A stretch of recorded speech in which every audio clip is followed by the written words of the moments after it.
Welcome to Secular Soup.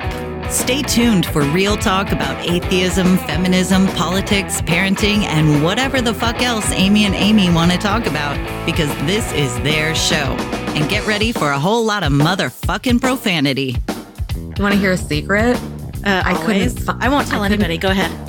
If I sit next to you, I'm going to get gonorrhea. It's going to jump into me. Just two ladies hanging out. Is it okay for me to make fun of his neck waddle if I make fun of my own neck waddle? I'm not sure. That's a real ethical conundrum. Would you know if you were born a lizard person, or can you be like adopted into the... I think you know. We're such professionals. We really are. Buckle up, bitches. It's time to have some soup. I'm Amy with a Y. And I'm Amy with an I. And we're just two blueberries floating in a bowl of tomato soup. And we are on episode 14. Yes. Awesome. Which we recorded all of last night, but we ran into a glitch. So this is a redo, but it's okay because we're going to make it better than what we recorded last night. It's a really nice way of saying Amy with an I fucked it up. Yeah, but Amy with a Y was just totally off topic, and it would have been a clusterfuck anyway. So I think this is better. We can give our audience the quality that they deserve, so that they've become so accustomed to. My laptop crashed, and I was able to run. I ran out and plugged it back in, and I tried to upload everything or export the WAV file, and it was corrupted. It wouldn't save, so it's gone. It's saved as a file somewhere. Yeah, but I can't transport it into actually an audio file that can go anywhere. So maybe in like 5 years you'll find it, and then we can just release it as the lost episode. I'm sure there's some patch that I could download or whatever, but I ran out of time tonight because I'm super busy. So yeah, that's way more work than anyone needs to do. Yeah. So before we launch into a topic, I am going to read a comment we got about episode 12. Yes. We read some feedback about it on our last episode, but we got more feedback since then. So we got this comment from our wonderful producer, Marissa Alexa McCool.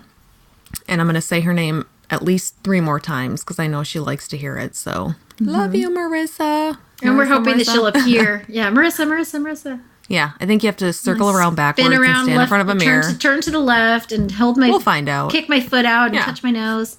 So anyway, I'm going to read her message, and it will be kind of self-explanatory what she's talking about. But if you haven't listened to episode 12, this won't make any sense. So go back and listen to that, and then come back here. It was our feedbackingest episode. Yeah, absolutely. Okay. I had to agree with the private message that the person sent about the funeral. I was more in line with that one than Maddie's, but Maddie and I are friends despite having different experiences. Is it okay if I expand a bit, even if I echo what the message said? And then Amy with an I says, please do, with a smiley face. These are delightful. They often say that funerals are for the living, but they're to celebrate the dead. Dead means a person has passed and isn't there anymore. We as trans people are told we're dead to someone quite often. Sometimes it's our parents, and we have to read hundreds of names on the Trans Day of Remembrance for people who ended up dead for being trans. I'm not okay with a mourning period because my parents didn't lose a son, they gained a daughter. What they lost was a false representation of a person who didn't exist in the first place. They never had a son, they only thought they did. Does this mean there's not a period where they should be given time to adjust to names and pronouns? Of course not. That would be ridiculous. But 99% of the time, the onus is put on us. You have to correct us. You have to look a certain way to not be misgendered. You have to do X to be valid.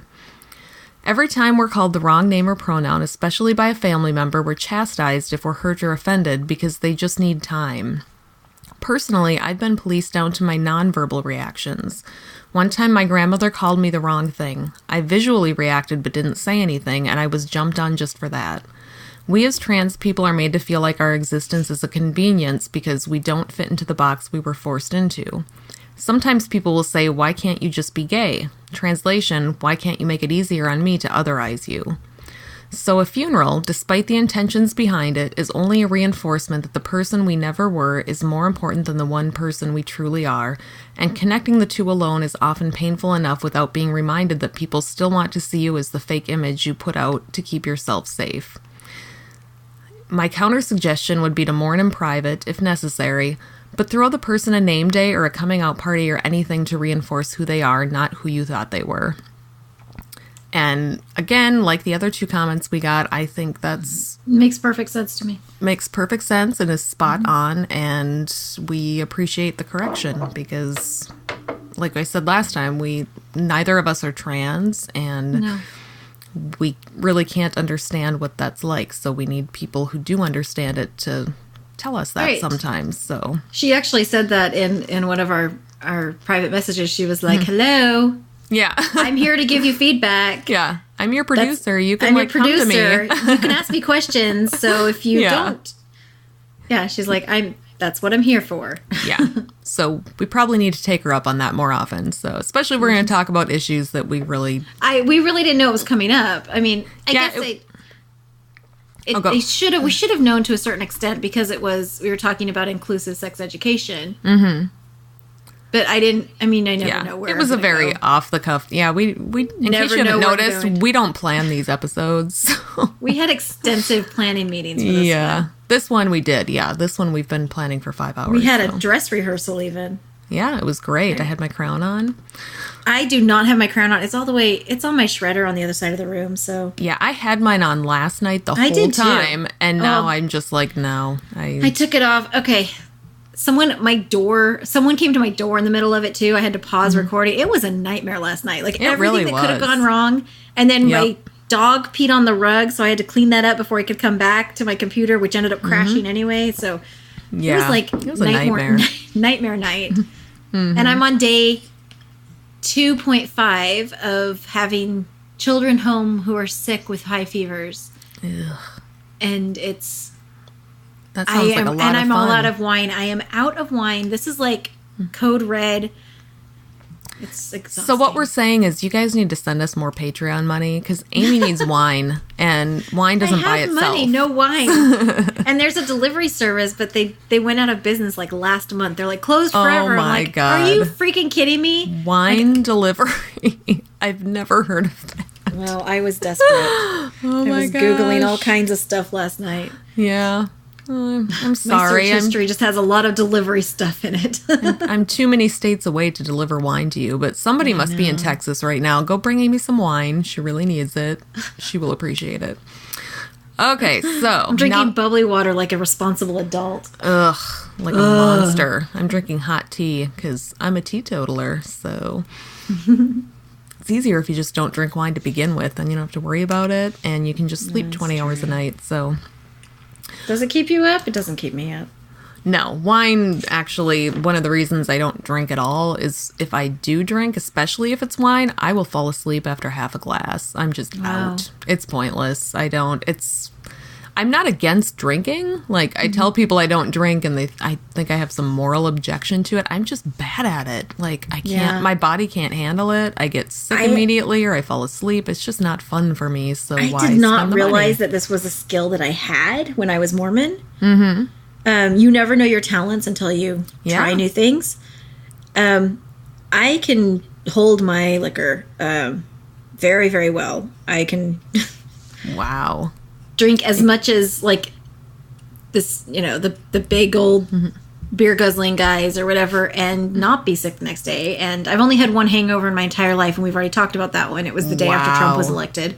Oh my God. I just, I'm fine. Like, I'm just fine. No, I get hangovers. I can't. It's to the point now where it's like it's just not even worth it to waste the money on the alcohol because I'll just get sick and puke and have a hangover and fall asleep.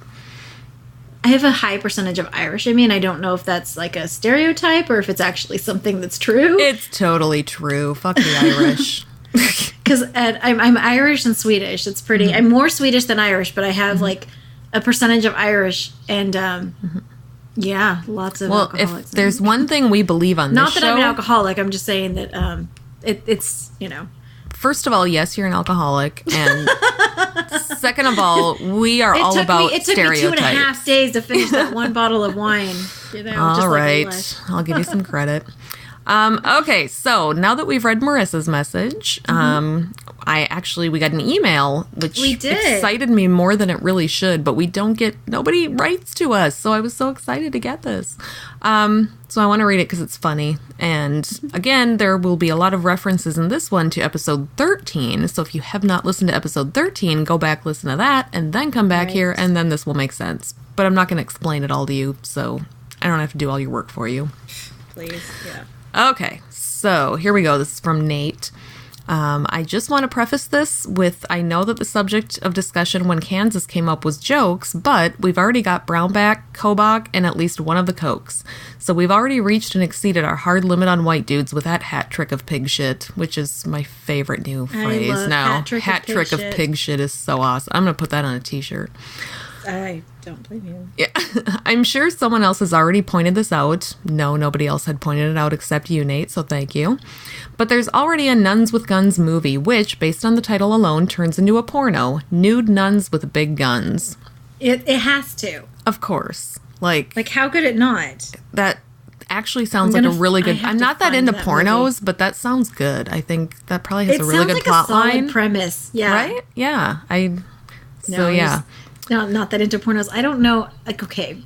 I don't understand what they can do new in sex. Like, there's only 4 or 5 things to do. No. And you just kind of shake it up, or sometimes you have someone bent over a car. I don't know. There's not a lot to do. Yeah, I don't get why there's so much of it out there. Like, it's it's not. I mean, there's not I mean, I get the appeal, but you watch 30 seconds to maybe 3 minutes, depending on how long it takes, and you're good to go. And then, then you're just sitting there watching a dirty movie, and it's boring and it's stupid, and you feel kind of dirty. That's what I don't get. I don't just the entire thing. Take 3 minutes of video of people having sex, and you're good. I mean, you need a plot line and a story. Personally, gifts are God's gift to masturbation. Yeah. So you just, you go to a filthy Tumblr and you're good to go. Come on. People are expending way too much time and energy making new porn. I don't get it. Thank you. Anyway. 2018, they need to move on. Yes. Although Nuns with Guns will be in my library. Absolutely. Review it. Let us know how it went. Okay. And we'll get back to that. So, okay. But it's going to be in 3 minutes, installments over a month. That'll be for patrons only. How about that? I'm not recording my watching it. Oh, That's fine. not happening. Okay, so Nate finishes his email, because I haven't read the whole thing. I'm sorry, Nate. God, I was more polite to you yesterday. That's true. Okay, so here's Nate's finishing line, which it really is the best part of the whole email. Anyway, your show is great, and you're going to eclipse those inconsiderate bastards over at Cogdis. Not recognizing a podcast war? Who does that? Bastards. Tom and Cecil. I mean, their voices don't even match their faces. Respectfully, Nate. So good. I still don't understand what he means by that, but it's great. I love it. So I want to put that on a t-shirt too. Their voices don't even match their faces. Although you could say that about us too. I don't know. I honestly don't know what my voice sounds like until I hear the podcast. And I don't know what my face looks. I've actually never seen my face other than a reflection. You don't own mirrors? Well, yes, but just the reflection. I've never actually seen my face. I suppose. So, yeah. I don't know. I do think it's weird when I listen to podcasts and I have an idea of what the person might look like, and then I see their picture and I'm like, that is not what I was thinking they look like at all. Yeah. Noah blew me away when he was picture. That was one too. I'm like, wait, that's him? Oh my God. I was not what I was picturing. So, which is fine. I'm not making a judgment either way. It's just interesting when you hear someone and see me, they're going to be like, okay, that's her. Well, we post pictures of us with crowns. People can figure out who we are. But they don't know who's who. That's true. They don't know which one is Amy with an I, and it would take a lot of sleuthing to figure that out. So, and it's black and white too, so you can't even tell hair colors. Yeah, because we do have different hair colors. It's a conundrum. So, it is a thinker. So we are recording this on the International Day of Women. Woo-hoo. Or International Women's Day. I'm not sure which one it really is. So, we're going to be, I guess, talking about some women things. So this tampons, is how... This is how I babies. celebrated International Women's Day today. I went to Target this morning. I bought myself not one, but 2 bras that were on clearance. Thank you very much. And I got 3 bottles of half-price nail polish. Oh, I was waiting for wine. I was like, No, hey. I don't drink wine, but I got the nail polish that I Nail was polish. painting She my promised toes us. with right before. She told me, hold on, I can't hit record yet. I'm painting my last toe. So we had to wait for Diva here It's to finish true. painting her toe before we could even hit record. Well, the problem was it was the second coat, and if you get don't, it. you know, like if I forget to do it on one toe, I'm going to forget it completely. They're going to be all out of whack. It's Yeah. ladies, I hate it when you know you what I'm forget talking about. that you've painted your toes within that period of time. But they're dry enough that you can like move around and stuff. Yeah. But you get in you get under a blanket and it gets those little lines in it. I hate that. It's the worst. And you like And just especially spend on your time toes. painting it, and Because you have to take it all Yes. off, or just decide, am I just going to stare at this until it comes off? Yep. Because it stays forever on your toes. Yep. Or do I want to just maybe put another coat over it and maybe But it'll it be okay? still But then I kinda can't get into seeks bed because for a while. I My toes are bright red right now with glitter in it. It's pretty color. Mine are shiny purple. So Ooh, I have a shiny purple somewhere. It's like a metallic purple. It's pretty. my favorite nail polish brand is Essie, which Mm-hmm. I discovered, I don't know, a year or 2 ago, but it is the only kind I buy anymore because it's something about the brush and like the viscosity of And the they're not very polish is expensive. perfect. Well, these ones were half price, so thank you, they're Target. pretty reasonable. I grab them at Walgreens. Yeah, they're great. I love them. Yeah. So now that we've great. tackled nail polish issues, You know how I spent International Women's Day? how? Would you like to know? Doing all the women things, right? Well, it was Mm-hmm. empowering in a way. So I discussed this I don't know if I discussed in this previous episodes or not. I have 2 jobs. So and I have 3 kids that were all homesick today. Mm-hmm. So I spent the morning feeding them and making sure everything was like together. I ran to job number 1 and I went into a work meeting. Came home, swung by a fast food place, grabbed them all burgers and nuggets and whatever they wanted, threw the food at them, shoved like some food in my face, and went to my second job where I had to work a full shift. Ugh. And then I came home I suspect it was the Wild West the entire time I was gone because I left a 15-year-old in charge. And that's how I never spent good. International Women's Day, was being... That's a pretty typical woman's experience. So yeah, I think you and- did it authentically. I'm so tired. Now you know why So I that's sleep how I spent- 16 hours a night. It's crucial. can't sleep. And they're going to school tomorrow. Well, most of them, 33% of them are going to school tomorrow. Wait. Are you sure it's not 66? 66%? It's 66% because only one's staying home. Yeah, we did a whole 30 thing last night about this math, and now I remember We did. it. We so. did. It's thirds are 33 point Yeah. something. It's a repeating number. But Yeah. it's so 66% of them are going to school tomorrow, so I have to get up in the morning to take them to school. Can't they And, just walk? I mean, really? Why are we then I have- coddling kids these days? Just fucking I make work them my walk. early shift. Ugh. I work my early shift tomorrow, so I have to be at work by 9:30ish. But then I'm done. And then they're on spring break next week, and so I don't have to get up. And And it can be the Wild West all week. God, I'm taking my kids to a water park next Wednesday, and my 8-year-old is counting down the days. He keeps taking my phone from me just so he can pull up the calendar and count how many days until we go to the water park. So if this water park thing falls through, I am fucked. Like, yeah, he's we gonna are fire you as his going mom. to the water park on Wednesday, come hell or high You water. have to. You have to. Yeah. Well, it will be high water. This is why I usually don't tell my kids things are happening until 5 minutes before they happen, because if something Right. falls through, I'm never going to hear the end of it. So, yeah. Well, I was going to take them to visit their cousins next weekend, which I might still do. I'm going to have to text my brother and figure it all out. So, I'm just not going to tell him. Yeah. So one thing that we went over last night, but I want to talk about again tonight, so I'm going to retell you this whole story, They didn't Amy. hear it? Act That's okay. surprised. I didn't listen to it last night. I was Perfect. Just do that again. Just take out your literally earbuds. drinking from Yeah. the bottle of wine. I think I sent you the picture. Just go do a project. I'll talk to the people. You come back. It'll be fine. Oh, my craft supplies are in the other room. There you go. Damn it. Okay, so last week I attended a lobby day, and for those of you who don't know what a lobby day is, organizations put these together. The one I went to was a ProChoice Lobby Day, so it was put together by NARAL ProChoice Minnesota, and it's usually around some sort of issue or topic, and people from all over the state come together, show up, learn about what bills are being passed in relation to that issue, and then the group usually sets up meetings with your state representatives for you. So all you have to do is literally show up at their office. The appointment's already made. You get to talk to them about these issues that you've just been kind of briefed on, and have a conversation with them and show them that people care about this particular topic. And so I've been to these before. I haven't been to a ProChoice Lobby Day in probably 2 or 3 years. It's when you live in a rural area, you have to take the day off and drive down there. And because you have to go, where was it? At your county seat?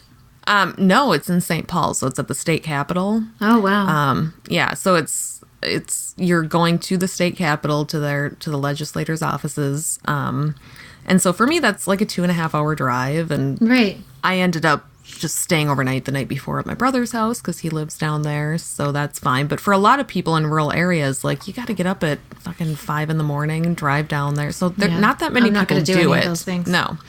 So usually what ends up happening is there's one person visiting their legislator from the rural districts, one or two. One year I went and there were 3 of us, and that was amazing. But usually it's just one. So I get there, and it turned out that my state senator wouldn't even set up an appointment. They give you these little cards saying, here's what time your appointments are at. So for my state senator, it was just, leave the paperwork with the legislative assistant. So she wouldn't even set up an appointment. My state representative did set up an appointment, and I give him credit for that because they know what you're coming to talk about. Yeah, they know who's set it up. And they know what's going on. NARAL ProChoice Minnesota called them. They know, and both of my my state senator and my state rep are very anti-choice. Oh my God, to the point where my state rep is wearing the little lapel pin with the little footprints on it to show how pro-life he is. So, at any rate, I get there. The appointment was made. I had to sit in the... Oh, go ahead. Oh, I've just got to say, I really hate that it's called pro-life. People who believe in having the choice or an education and everything are pro-death. That's... Yeah. Well, and I vacillate. I try to use anti-choice more than I use pro-life, but sometimes it's just for well, that's how they label themselves, though, and it's it's annoying. It's maddening because no one is anti-life. No one is. I am, depending on the life. I mean, but they're like, I'm pro-life, and they're against me. It's like, dude, really? Yeah. No, they're ProFetus. They're not pro-life. They don't give a shit what happens to anybody after they're born. It's just, gotta keep them in the womb. That's all they really care about. Really should start making fireworks and go down in coal mines by the time they're born. Exactly. They need to be productive and not just expect a fucking handout just because they happen to be forced to be born. So otherwise, they're liber Nazis and all that stuff. So I got to sit in the waiting room at the Minnesota Republican caucus for a little while. That was fun. Lots of white dude bros wandering around in there. And then I went and met with the legislators. So the first thing I told him was, I introduced myself. I said, you and I are not going to agree on this topic. And he agreed with me. He was very nice, but he's like, yeah, no. I said, so I'm not going to sit here and try to convince you. I'm not going to change your mind on abortion. It's not going to happen. Why bother? But I said, I think one thing that we can probably agree on is that there are ways to prevent abortion. And the biggest thing to me is birth control, access to birth control. If more people had access to birth control, you could prevent a lot of abortions, and I don't see why this is something that the right and the left have to fight each other on. Why can't we come together, work on this? it will prevent abortions. And he actually agreed with me on that, which kind of there's shocked me. nothing to disagree with, really. Well, there is, because a lot of people who are anti-choice are also anti-birth control, because it's not about the fetus in the end. It's about shaming women for becoming pregnant in the first place. So, right. If you're slutty enough to have sex, you should have to suffer the consequence of being pregnant. That's true. That's true. What I actually used that argument when I was Mormon. Mm-hmm. I remember that. But, so a lot of times the same people who are very anti-choice are also anti-birth control, comprehensive sex ed. So I basically and anti-welfare. And again, they don't give a fuck about you when you're born. A poor teenager in an impoverished part of town gets pregnant, doesn't have access to birth control, doesn't have access to abortion, doesn't have any choice, ends up with a baby, and they are stuck. Shame her for it. And there's really limited childcare. Yep. Childcare is very cost prohibitive, especially if you're making minimum wage or somewhere around there. You cannot afford to not have a job, but you can't afford to have someone watch your child. Yeah, so and that's it's a very bad cycle. The pull yourself up by your bootstraps mentality is stupid. Such bullshit, because how are you even supposed to do that when you have a child that you can't afford? You can't even afford to work because you can't afford the child care. You're just in a no-win situation. It really doesn't take women into account, honestly. No. To a certain extent. Pull yourself up by your bootstraps, work as many jobs as you can, work, 12, 15-hour days. Super great, bro. I have a newborn. Yeah. And have all the babies. Breastfeed every 2 hours or, yep. Because I can't afford formula, because formula is $200 a month because my baby's allergic to milk. So I'm on special formula. Yeah. No, it's ridiculous. Women it's are put ridiculous. in an absolutely no-win. And one thing I told this guy I have a teenager, and I still, I'm a single mom, and I have 2 jobs just to make ends meet, and I have 2 degrees. Yeah. So I can't even imagine being, undereducated, and, I can't even imagine trying to do the things that I'm doing without That's one point I made to this guy was, I said, the birth control thing I want us to at least agree on. And I said, I've never had to have an abortion. I just haven't. I said, but the only reason I haven't is because when I was a teenager, I had access to birth control. I was able to go into a Planned Parenthood clinic when I was 16 and get birth control. And I said, you should have been abstinent. I should. And that was the other point I made to him was that, there's this argument that, well, you just shouldn't have sex then. But as a teenager, I was in an abusive relationship and I literally didn't have the ability to just not have sex because of the relationship I was in. So the fact that I could have access to that birth control for free without judgment meant that I did not get pregnant and didn't have to stay with that asshole for the next, 18 years. 18 plus years. At least, depending on how many kids you ended up with. Yeah. I mean, I was able to completely sever my abuser from my life completely for good because I didn't have a kid with him. Yeah. And I think a lot about what would have happened if I had to have a child. It would have been, my life would have gone a completely different direction. I wouldn't have been able to do so many of the things I've done. And I wouldn't have the 2 kids that I have now. And I wouldn't have been able to plan, both my kids were planned pregnancies. They were, we thought about it. We put a lot of thought into if we were going to have kids at all. And then when we did, it was I think I overthought it to a certain extent. Like, do I really want to do this? I just, up until the minute I gave birth, I was just, oh God, this might really suck. What have I done? Oh yeah, it's terrifying. Especially when they go in and they're telling you how big the baby's measuring. Yeah, it's like... And how big their head is. And you're just... I was scared every time. Well, for me, it wasn't... Oh my gosh. It wasn't even that. It was like, what if I just don't like this baby? Like, I've never been into babies. I never was gonna have kids. I don't really like babies. I'm not that kind of person. And so I truly struggled with, what if I hate this child? What if I don't bond with it? What if I just hate But then being they're a the mom? cutest kid you've ever seen in your entire life. Oh, the second he was born, I was like, oh, forget it. I'm in love now. Like, you just, all those chemicals kick in, and it was the best thing ever.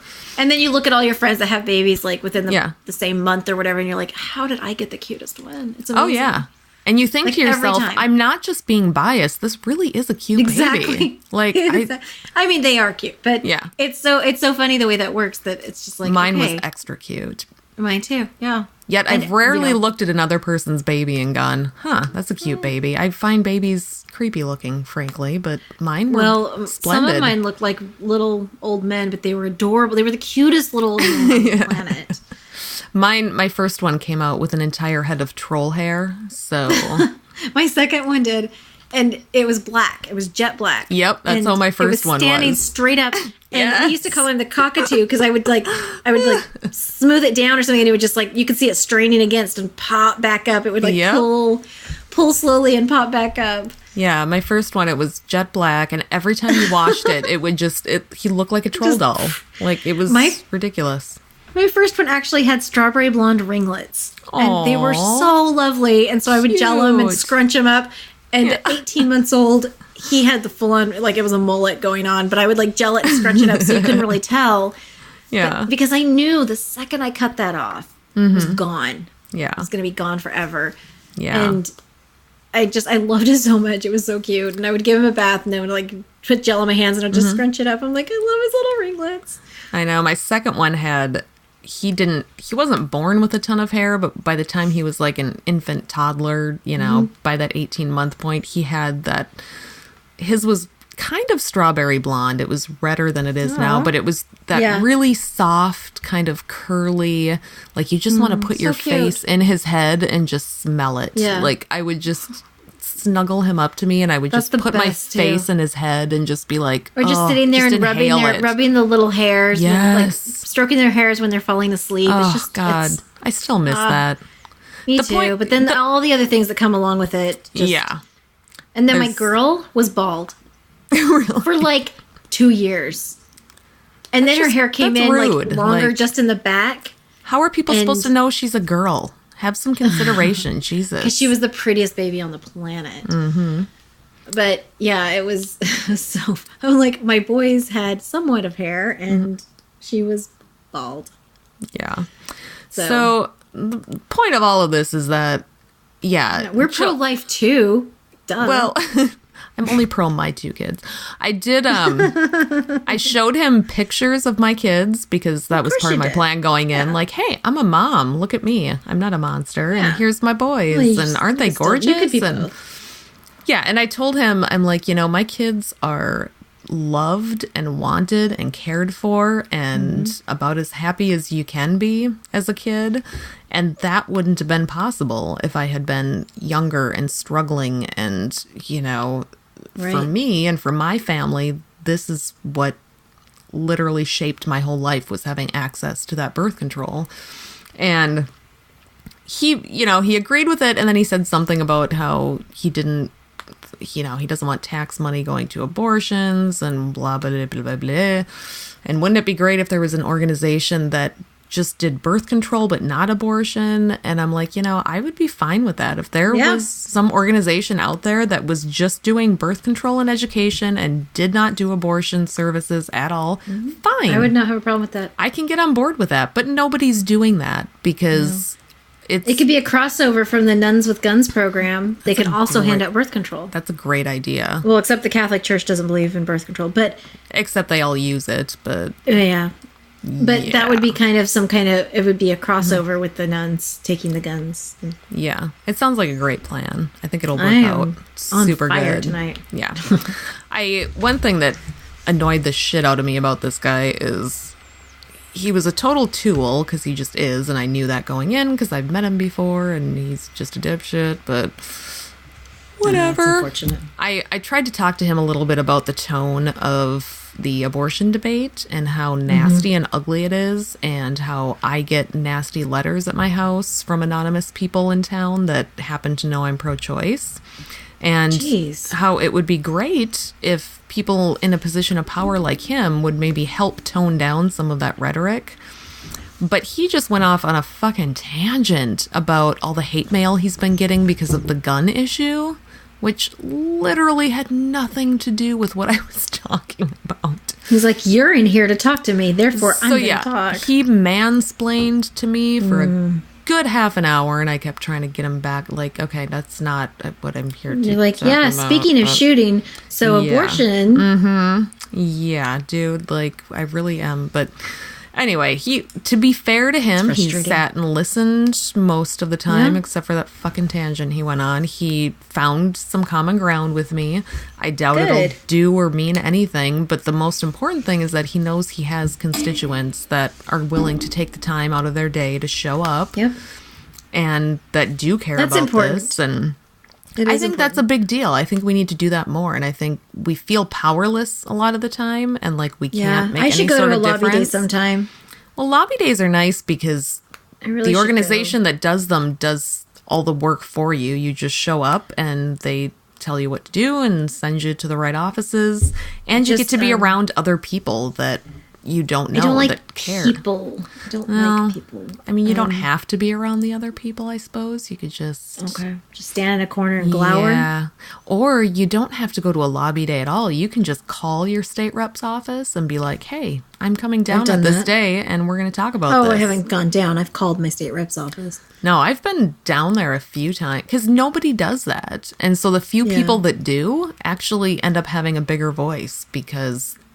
These guys, especially on a state level... What if I show up with a suitcase and I tell them that it's full of money? They'll probably let you in faster, I would think. And I wear a low-cut shirt and I'm like, the button's coming definitely. down the more you listen. Put the stilettos on and the lipstick. I had stilettos. I can't. You mean flip-flops or boots? Like, those are my two seasons. Flip-flops or boots. I haven't worn a heel since 1995. I've never worn a heel. I don't know. I didn't even wear heels to my prom. I went through a phase where I thought they were cool, and then it was like, fuck this. How am I supposed to walk in this? This is ridiculous. I own a couple pairs of heels, and I don't even own any. They hurt so badly, and it's just pointless. They're so bad for your feet. They're just so bad for your feet. And by the end of the day, the top part of my foot and my big toe just ache. Yeah. And I'm like, this is ridiculous. I'm opting for comfort over all of this nonsense. Whenever in one of my offices, people wear tennis shoes. I'm like, I'm gonna start wearing tennis shoes. Like this is awesome. Sensible shoes rock. I'm all about sensible shoes. Every time I see a TV show where it's like a lawyer's office or something, or even a doctor's office, and the women are always wearing stiletto heels. Yeah. And all I can think about when I watch that is, God, your feet must be killing you by the end of the day. You've been wearing those all day at work and walking around. Oh, fuck that. I love the movies where the women are running in them. Oh, yeah. Oh, yeah, that's real life. A detective's going to be running in heels. Yeah, that's the worst when it's... Oh, good. Oh, okay. I have friends that are like professionals and like, attorneys or whatever, and they will wear tennis shoes to the office or flats or something and put on heels to go to court. Yeah. Or to go to a meeting or something like that. No one's going to actually wear heels the entire day. No. And if you're a crime scene investigator, I'm sorry, but you're not wearing fucking stilettos and low-cut shirts to a crime scene. I don't... That's exactly true, yeah. I can't even... I love crime shows, but that shit drives me nuts. I haven't watched one in years, honestly. I like the British ones. I'm behind on Bones. That's the one I like, is Bones. I never got into that one. I was a big CSI fan for a long time, but now that I didn't watch the CSI ones. Now that I've found all the British shows, they're so much better. I started watching Mid-March or something. America recommended it to me. Broadchurch? I've seen all of Broadchurch. That one's fantastic. Yeah. There's that other one. Mid-March. Or something like that. It's different stories, like different detective stories, different murder stories. Oh. Midsummer? I haven't heard of this. Midsummer Murders or something. Midsummer Murders. I need to get on something like that. It's basically they're all different, and there's not even it's not even the same detective sometimes. Oh, like wow. It's like And there's no core of detectives. It's not like SVU or any of that where there's like the core of detectives and they're on different cases. It's just a completely different story every time. Oh, cool. Well, what there's I like... some running themes. Like sometimes they go back to the same town or whatever, but it's real fun. It's a fun show. I haven't seen a lot of them. I've seen like the first season or series in British. But yeah. What I like about their shows is that, especially with women, they are just portrayed so much more accurately. They're real. They're just real. They're real women. They don't take the most gorgeous, conventionally. It's not all. Broadchurch was devastating, and you could feel it.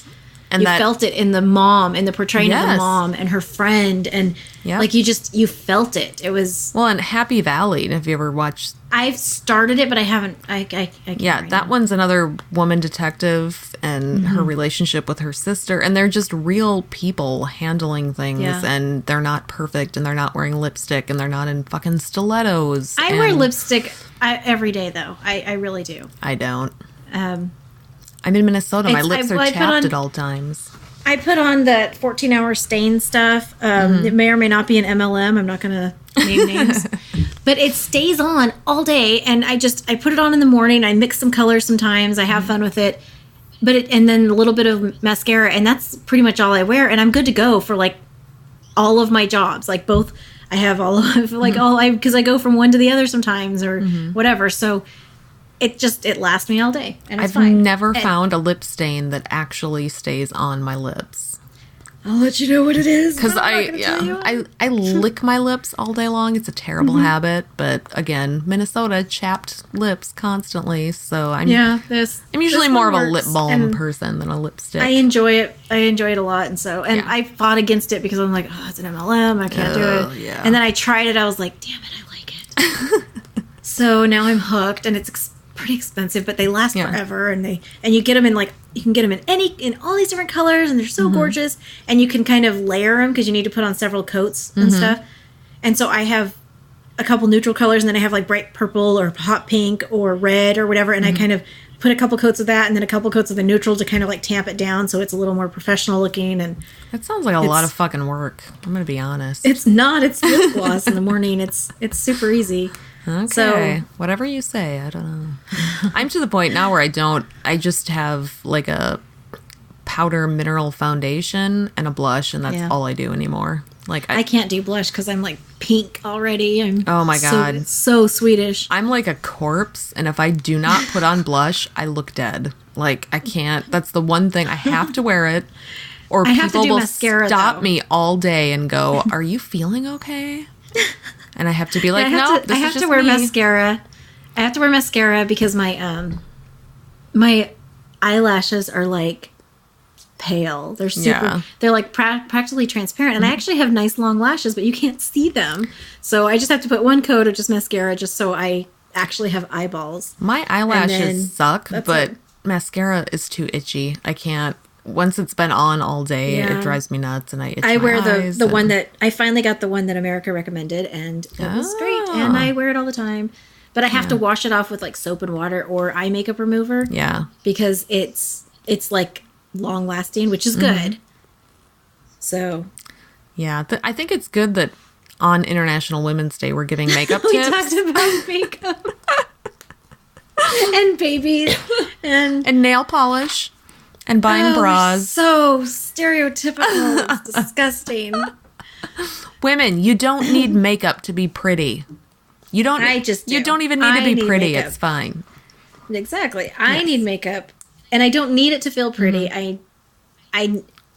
I wear it because it makes me feel a little bit better about myself because I am tired and stressed and running ragged all the time, and it just makes me feel a little better. I also dress nicely when I go to work and stuff, even though everybody else in the office is pretty casual. Yeah. I dress nicely when I go to work because it makes me feel better. Yeah, I'm the same way. And I always wear jewelry. I wear jewelry with my clothes, and I mix it up. I wear different ones every day, and I have little, stud earrings, and I change things up. It's just for me. It's not for anybody else. Right. It's just for me. And that's like with the makeup, for me, it's just, I feel more confident and I don't wear a ton of it. And if there's a special occasion or something, I'll do like the full eyes. I'll do the full thing.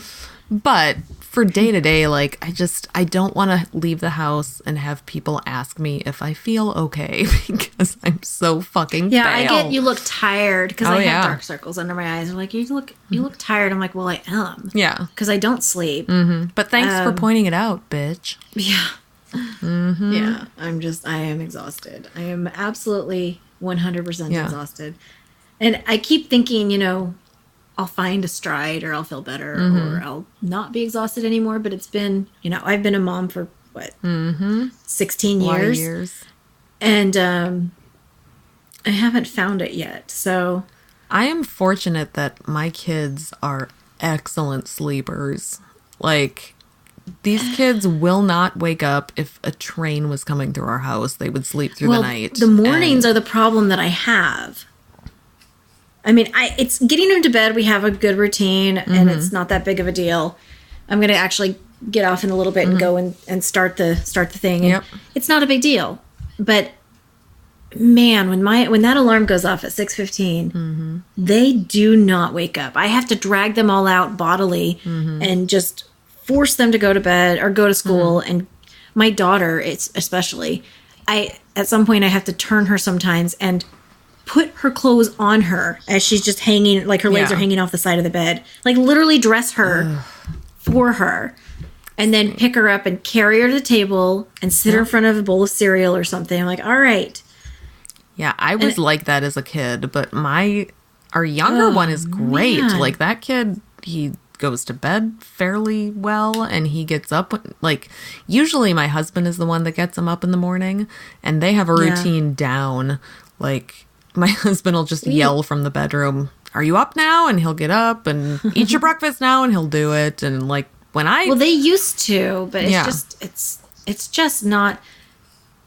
This year's been particularly hard. They just aren't moving. My 15-year-old used to be the one that would get up and help me with things. Like he'd get up and help make lunches. And if he made lunches in the morning, I'd let him play video games after school or something. Like there was a deal we had. Yeah. And now he's the one that doesn't get up. Yeah. He just lays there. Yeah. And my 14-year-old is just pretty much immobile these days. I don't like. That's what happens. I never see him. And my 7-year-old, it's my 15-year-old and my 7-year-old, and then the one in the middle, he'll get up, he'll be dressed, he'll be fine, everything's great, and he's just sitting at the table eating his breakfast. He's like, "Where is everybody?" I'm like, "Good question. Yeah, that's a really good question. Yeah, great question." Especially now that I have to homeschool the older one, it's just oh my god, he's like living the life of a 90s slacker, just doing nothing. So frustrating. That sounds. It's nice though that at least the 8-year-old is like, okay, loves school. Let's go. I'm ready to go to school. And although this morning he didn't want to go because he confessed to me that he doesn't like math. I guess, which must be in the blood because I fucking hate math so much. I don't like math either. I've just taken a lot of it. Yeah, because he's got ADHD, my husband and I have been, discussing back and forth whether we think trying medication is a good idea. And I am on the side of let's try it, and he's on the side of no. And it's not a long-term thing. It's something that just affects them short-term. So I've tried that argument. It's something that you can try. I think what I'm going to do is actually message his teacher and just say, this is something we've been thinking about. What are you seeing in the classroom? Do you think it would be beneficial to him? Because I think part of the problem with the math is that he just can't concentrate. He can't focus on it. That might be a really good idea. And like his reading teacher just called me. He was in a reading program and he just graduated from it because he's actually above grade level with the reading now. And like he's doing fine otherwise. It's just, I'm sure with the math you have to concentrate more. And I didn't get math in when I was in school. And then I went back to college, in my late 20s. And I put off taking... You're 27 now, aren't you? Yeah, so I just went back to school yesterday. Sense. Okay. So I went but I put off college algebra until like the last semester I could literally take it. But I took all of the preparatory classes ahead of time to kind of remind myself, because it had been so long since I was in high school. So I had to relearn math because I didn't get it when I was younger, and I think it was a concentration issue. Mm-hmm. And because I have ADHD, it was a concentration issue and also a focus. Like I couldn't. Well, that's kind of the same thing, but also lack of interest. It's I could have gotten it in high school and middle school if I had tried to get it in high school and middle school. If I had put the effort into putting the extra mile, going to tutoring, whatever. But as an adult, I did that. You know, I went to tutoring and I figured it out, and I asked the teacher questions, and I got A's all the way through, and I failed math. I had to take geometry twice in high school. I barely passed algebra 1 and 2, and I took stats in college, and I did stats is fun though. But I took stats in college, and I've taken extra math classes, and it's fun. It's not easy. It's never easy because it's still a struggle, but I understand it now. Yeah, so as a kid, what I'm saying is there's a hope. Maybe maybe he's already better at math than I am, so that's saying something, because I can barely get past I still count on my fingers. I mean, who doesn't? It's only barely an exaggeration, so yeah. I can't spell worth anything. Oh, I'm great at spelling. I am not good at spelling. I'll type papers, and I actually had to write like a 10-page paper last weekend, and I type it up, and it's like there's those squiggly red lines everywhere, like all over the paper, and I'm doing spell check, and it doesn't even recognize what I'm trying to say sometimes. I'm like, oh my gosh. Are you speaking English right now? Not entirely sure. So yeah, I had to go back, and I'm like, or when I'm trying to think of a word when I'm texting and I know it's going to be wrong, I'll just turn on the voice text, and I'll be like, spell this Annapolis or whatever, like whatever the word is, I have to say it just so it'll go through. Yeah.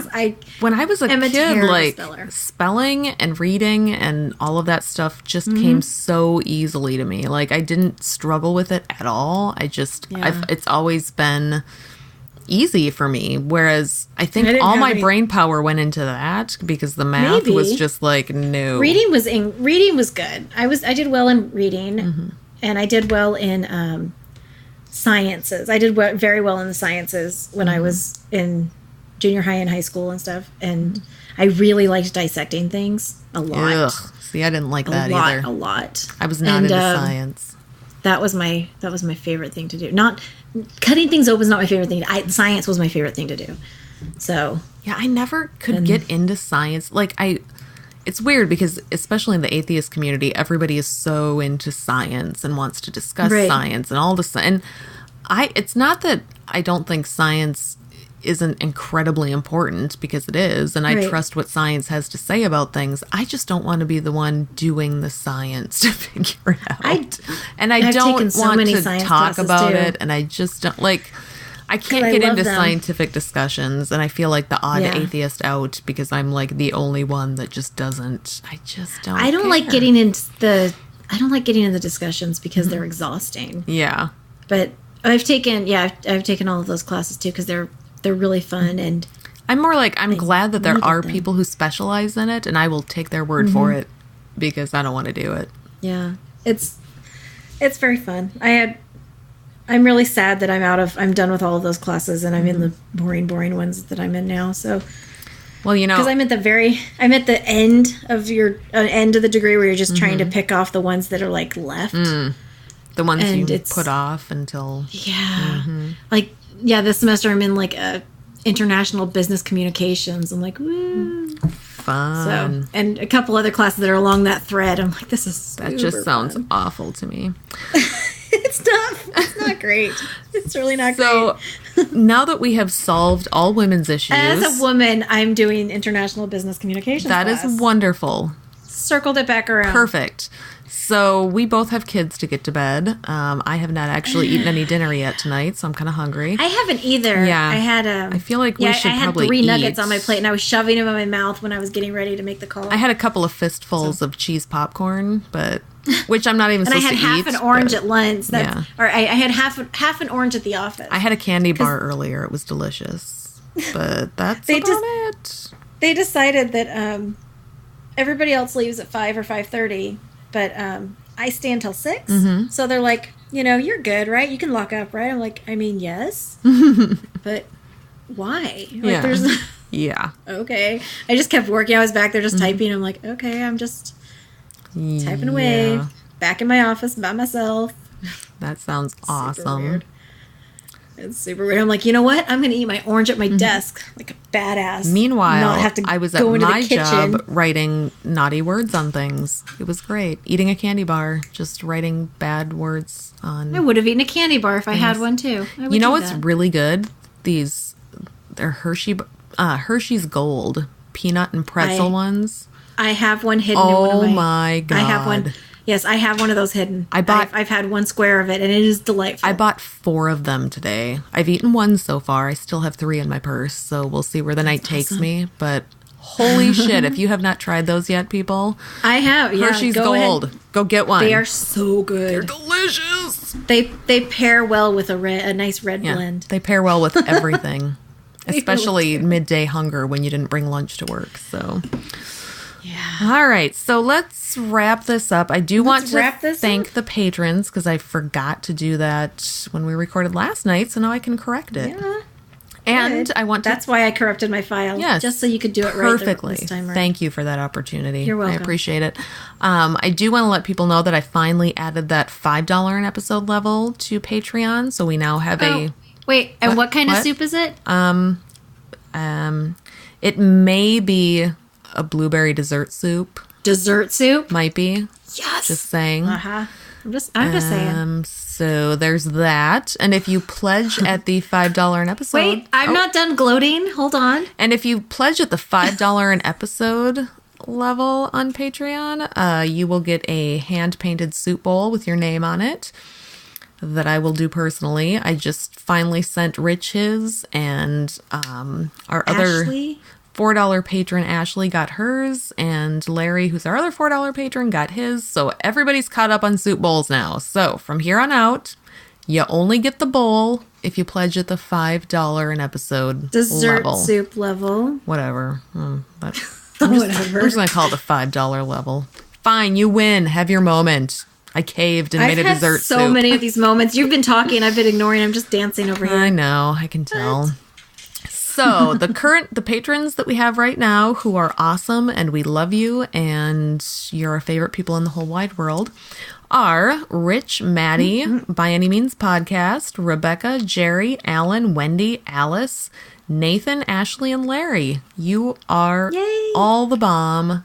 We appreciate you so much. Because of you, one of these days, maybe Amy will only have to work 1.5 jobs to make ends meet. So, please, sirs and ma'ams. Patreon goals. Like, we're not out here collecting money to buy fancy recording equipment. We just want to fucking eat and, like, pay bills and shit. So, your money, I promise, isn't all going to Amy's wine. Just half of it is going to...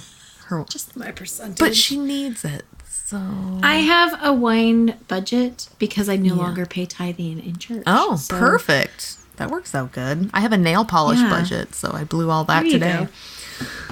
All right, so would you like to take us out with our outro? Or do you have anything else we forgot about? I think we covered everything in the universe succinctly, like we always do. Problems. So yeah, clearly. I pulled up the outro last night. You didn't pull up the file, did you? This is the level of professionalism you get with secular soup. I had it up last night. I was ready to go. And then tonight... Not so much? Less so. All right. I am ready. All right.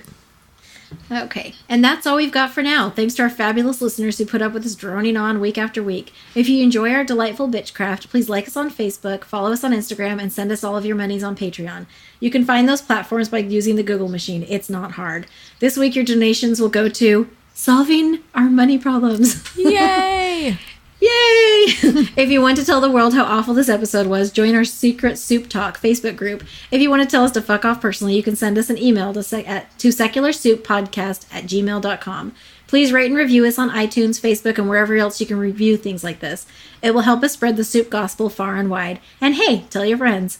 As always, we will leave you with the vocal stylings of Mr. Eli Bosnick. Secular soup creed. Soup is the ultimate virtue. It's delicious, nutritious, patriarchy smashing, racism fighting, warm and fuzzy, human affirming, fun having, anti-theist, glitter throwing, tummy satisfying, pair of new shoes fulfilling, diversity seeking, happiness. Minestrone, beef and barley, chicken broth and split pea, gazpacho, tomato, clam chowder and potato, chicken noodle, beef noodle, egg drop and ramen cup, miso, gumbo, leek and pho. Grab a bowl and taste the magic. Slurp even this.